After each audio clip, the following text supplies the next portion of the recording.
கூப்பிடும் நீ பதில் கொடுப்பார், குறைகளெல்லாம் நிறைவாக்குவார், உண்மையாக தேடுவோரே உள்ளத்தில் வந்திடுவார். தேவனுடைய பிள்ளைகளே, காத்திருக்குதல் இளைப்பை உருவாக்கி விடுகிறது. அதனால் சிலர் தவறுதலான சில முடிவுகளை எடுத்து விடுகிறார்கள். ஆண்டவர் நன்மையை கொடுப்பேன் என்று சொன்னார், ஆசீர்வாதத்தை தருவேன் என்று சொல்கிறார். ஆனால் அது காலதாமதமாகும் பொழுது, தாமதிக்கும் பொழுது, அதற்காய் காத்திருக்கிறார்கள், கிடைக்கவில்லையே என்று நிலை வரும் பொழுது, தவறுதலான சில நிலைகளிலே வேதத்தினுடைய சத்தியத்துக்கு முரண்பட்ட விதத்திலே வாழ்க்கையை அமைத்து விடுகிறார்கள்.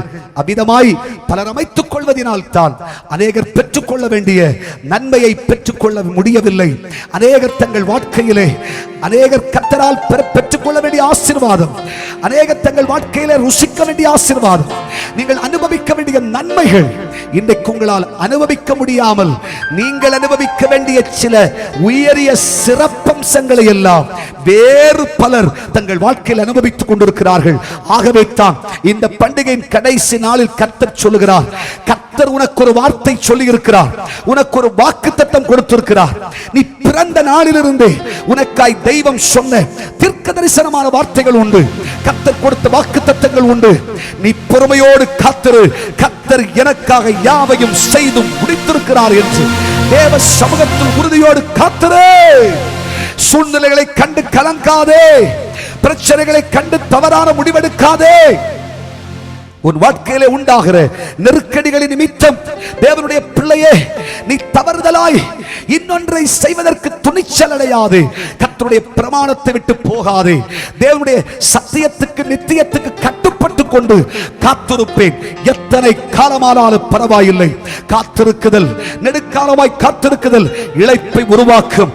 ஆனால் தேவன் வாக்கு பண்ணி எனக்கு தருவேன் என்று சொல்லி நான் எதிர்பார்க்கிற விரும்புகிற ஆசீர்வாதம் வரும் பொழுது அது எனக்கு ஜீவ விருட்சத்தை போல் இருக்கும் என்று உன் இதயத்தில் விசுவாசித்துக் கொண்டு காத்திரு.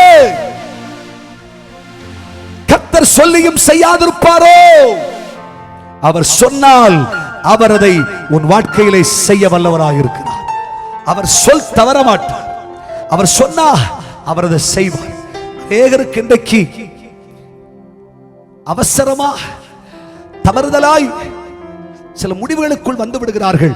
அவசரம் ஐயா, காத்திருக்கிறது முடியாது ஐயா. வந்தாச்சா, பார்த்தாச்சா, கிடைச்சாச்சா, போயிடணும் ஐயா. ஐயா, இயேசுவண்ட வந்தாச்சா, ஆண்டவர் வானத்தின் பலகைகளை திறந்தாச்சா, ஆசீர்வாதத்தை கொட்டு நான் ஒரு கொட்டியாச்சா, ஆசீர்வாதத்தை வாங்கி வீட்டுக்கு போயிடணும்.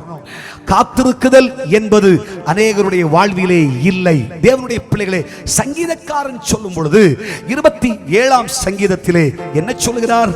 27ஆம் சங்கீதம் அதன் 14வது வசனத்தை வாசித்து பாருங்கள். பைபிள் என்ன சொல்லுகிறது?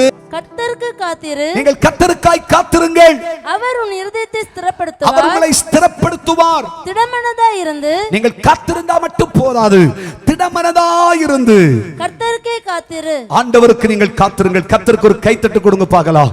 தேவனுடைய பிள்ளையே, நீ கர்த்தருக்கு காத்திருக்கும் பொழுது உன் வாழ்க்கையிலே சற்று கூட அங்கே இங்கே நீ பிசக கூடாது.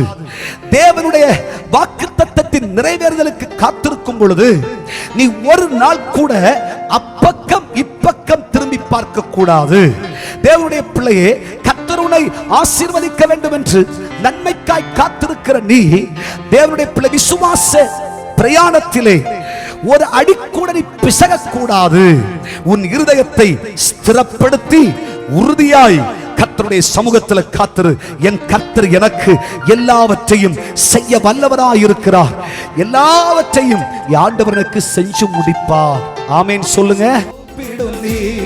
பதில் கொடுப்பார், குறைகளெல்லாம் நிறைவாக்குவார், உண்மையாக தேடுவோரே உள்ளத்தில் வந்திடுவார்.